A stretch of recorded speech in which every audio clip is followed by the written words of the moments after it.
Bakunzi bamenyesha TV twongeye kubasuhuza turabaramukije cyane aho muhereye hose amahoro y'Imana bane namwe. Muri weekend rero twiyemeje kuzatubagezaho ijambo ry'Imana aho waba usengera hose uko waba umeze kose, waba uri mu Rwanda waba uri hanze y'u Rwanda, aho uherereye hose wumve ko Menyesha TV tugukunda tukwitayeho pe, wumve unejejwe no guterana natwe muri weekend rwose tujya mu ijambo ry'Imana, ubundi mu minsi y'imibyizi twumve amakuru, dutemberana igihugu cyose cy'u Rwanda, tujye hakurya y'imbibi z'u Rwanda ku buryo buri muntu wese azajya bafite amakuru yaba araya hano muri ubu buzima, ndetse muri weekend tukateranirizwa no kumva ijambo ry'Imana, tukumva n'icyo umuremyi wacu Gihanga waduhanze icyo aba yaratugeneye mw'iri jambo, mw'uyu mutsima w'ubugingo. Iri riratugize, riradutunze ku muntu wese ubyizera kandi ubyiringira. Hari aho rituvana, hari naho ritugeza rwose pe. Umuntu wese wizera Imana akwiriye kujya atega amatwi tukajyanirana. Umuntu wese wumva akunda gusenga, akumva akeneye kugira amakuru ayo ari yose yamenya, Menyesha TV turahari ku bwanyu pe, turahari twese. No kuvuga ngo haba amakuru yo mu ijambo ry'Imana turaza tuyaguha 5 kuri 5, habe amakuru yo bijyanye no muri ubu buzima, mu mikorere, amakuru agezweho muri ubu buzima yose uzajya yabona haba mu Rwanda ndetse no hanze yarwo. Ubu rero tugiye kwiga ijambo ry'Imana. Ijambo ry'Imana tugiye kwigana uyu munsi riravuga ngo kwizera. Mbere ya byose reka tumanze dusenge. Twongeye gushima Uwiteka Mana igira neza, Imana idukunda, tugushimiye ko wabanye natwe, uhabwa icyubahiro. Tugiye kwiga ijambo ryawe, reka bibe uko ushaka bye kuko dushaka, mu izina rya Yesu, amen. Mbere ya byose aho uhereye hose manje kugusuhuza wowe ugiye gukurikirana iri jambo ry'Imana. Umutwe w'ikisho tugiye kwigana muri aya masaha uravuga ngo kwizera. Kwizera, mbese ugira kwizera, ese ngira kwizera? Hari igihe ugira ngo ntabwo wizera kandi nyamaza ufite kwizera, ahubwo ufite ibindi wizera bitandukanye n'ibyo tugiye kwiga ahangaha. Tugiye kwiga ijambo ry'Imana turarikira kwizera Imana. Ibyo dukora byose tuba dukwiye kwizera Imana kuko niyo ifite ububasha, niyo yaturemye, niyo yatugize abo turi bo kugeza uyu munsi. Mbese dukwiye kuyishyira nyambere mu mibereho yacu, mu bikorwa byacu, mu byo dukora byose. Waba ugiye mu rugendo, mbere na mbere Imana, waba uri mu kazi, mbere ya byose Imana.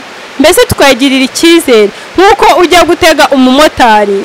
Iyo ugiye gutega umumotari ntabwo umubaza ngo ufite perime, ese uzi gutwara moto. Burya hari umuntu uvuga ngo ntabwo yizera, ariko burya tugira kwizera. Iyo uteze nk'umumotari ugenda umubwira uti tugende ngeze ahangaha, ngeze i Remera, ako kanya uhita wurira moto utazi ngo arayizi, ariko muri wowe hari icyizere ufite cy'uko abamotari nyine batwara moto bakakugeza aho ugiye. Rero dukwiye kuvana amaso kuri ibyo tukazamura kwizera kwacu, tukizera Imana, tukajya tuvuga imirimo n'ibitangaza byadukorewemo muri twe mu mitima yacu, tukavuga ibidukomotseho. Ntituririmbe indirimbo z'abandi ngo tugende turirimbe indirimbo zagiye zinezeza abandi kandi twebwe muri twe nta kigenda. Umuntu uri mu mubiri ashobora kumva mvuze ngo indirimbo z'abandi akavuga ati se nzareka kuririmba indirimbo ya Ambassador kandi Ambassador iririmba neza, nzareka kuririmba indirimbo y'umurokore runaka kandi yarasohoye akarimbo keza. Oya da, ashobora kuyisohora pe, ni nziza, ikagukora ku mutima ukumva arahigukura nayi kugeza icyo gihe iyo ndirimbo aryivuga uti indirimbo rwose ndumva ari iyanjye. Kandi n'uwayihimbye burya hari igihe nawe muri we ibita atariye nawe aririmba iby'abandi ari kugira ngo atwike gusa. Ariko dukwiye kuririmba indirimbo zacu zivuye ku mutima wacu, mbese zifite icyo zikora ku mutima wacu, atari ukuvuga ngo tugende mu kiziki ni nako no kwizera tugomba kuzamura tukagira Imana icyizere, atari kugendera mu kigare ngo nagiye gusenga ngo yewe ngo nafashwa pe, bakubaza icyagufashije ntukimenye pe. Dukwiye kuva mu kigare tukagira kwizera k'umuntu ku giti cye. Mbese icyo mbasaba ni ukushikama ukamenya nimba wizera Imana ukayigirira icyizere by'ukuri, ukayigirira icyizere ukabyiyumvamo bikakuzamo, atari ugushakisha amarangamutima yawe akabigaragaza uwo wizeye uwo ukorera, ukagaragaza ko ari Imana yo mu ijuru. Hari nk'uwande bakavuga ati none huriya byamuyobeye pe, byamuyobeye. Ariko reka mbabwize ukuri, Imana iyo yizeye ukayiringira ntago igutenguha pe. Hari amasezerano menshi muri Bibiliya tuzi neza twagiye tunabona ab'Imana yagiye igirira neza, kandi mbese kubwo kwizera kwabo. Reba nka Aburahamu, ntago ndi buze gusoma cyane, tuzagira igihe cyo gusoma kirambuye. Reba nka Aburahamu yizeye Imana bimuhwanira no gukiranuka kubwo kwizera Imana yonyine. Reba Imana yaramubwiye ati dore umwana wawe jya kumutamba m'igitambo, ntago yaje pe.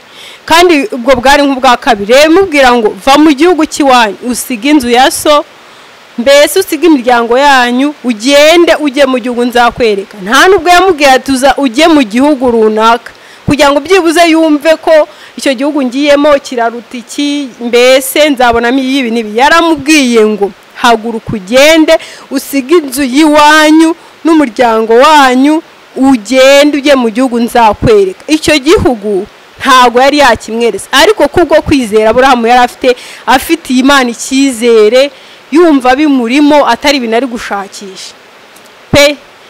Yizeye Imana arahaguruka aragenda, kandi byamubereye uko Imana yari yabimubwiye. Imana imwereka igihugu cyiza, nubwo yabanje kubura urubyaro ariko nyuma nabwo yaje kubyara umwana. Ubwo yabyaraga umwana rero naho hari ahantu yagiriye kwizera gukomeye, ubwo yamubwiye sabaga kujya gutamba umwana pe. Yagiye kumutamba nta kibazo afite, yumva afite Imana icyizere ati ubwo ari Imana ibivuze. Rero reka namwe mbasabe, nimba Imana ivuze ikavuga ngo dukore gutya, dukore uko Imana ivuze. Nimba Imana yaranditse ngo gutya na gutya, ntago mbirondoye byose, ariko urabizi ndabizi, iby'Imana yavuze tubikore uko yabivuze. Tugerageze bitunaniye nk'abantu, Yesu nicyo yaje kudufasha. Yesu ni umuhuza wacu n'Imana n'ijuru. Aho tunaniriwe niho atangirira, aho imbaraga z'umuntu zose zirangirira niho iz'Imana zitangirira. Rero icyo dusabwa ni ukugirira Imana icyizere biturimo, tukayizera tukayiringira, mbese tuzabona n'ibirenze ibyo amaso yacu atekereza. Akenshi rega nk'abantu tujya kure cyane, tugasaba nabi, tukumva ko Imana nyine yaduteranye, kandi burya ni amafuti twari turimo. Imana hari ibyo yaturinze, twe tukumva ko Imana nyine kuba idasubije ibitekerezo byacu, kuba itatwegereye ngo iduhereze ibyo dushaka, tugita twumva ko nyine Imana ntago isubiza, tukayitera icyizere. Nyamaze hari ibindi twiringira tunizera bitagira umumaro. Rero icyo nabasabira muri uyu munsi, wowe ukurikiranye iki cyigisho, icyo nagusaba ni ukwizera Imana ukayigirira icyizere, apana kumva ko nyine wagendeye mu kigare. Wowe ubwawe we n'Imana yawe igakugirira Imana icyizere, uyizere, bizageraho bikuvana bye naho bikujyana, haba mu mibereho yawe, mu mirimo yawe, ubuzima bwawe bwose ugira Imana nyambere, bizagufasha kugera kuri byinshi. Reka rero dusoreze ahangaha, Imana ibahe umugisha. Reka mbere yuko dusoza none twongere dusenge, mwicishe bugufi aho muherereye maze dusenge. Twongeye gushima Imana igira neza, Imana idukunda, ushimye ko dutambutse ijambo ryawe. Reka mwe Imana urihagarikire bigende uko ushaka, bye kuko dushaka, mu izina rya Yesu, amen.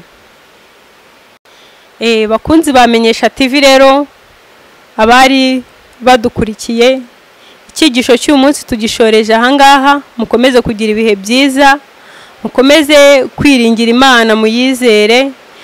Uko tuzagenda dukomeza kubana muzajya mugenda musobanukirwa byinshi ku bijyanye no kwizera. Murakoze, Imana ibarinde, turabakunda cyane kandi mugire ibihe byiza. Murakoze.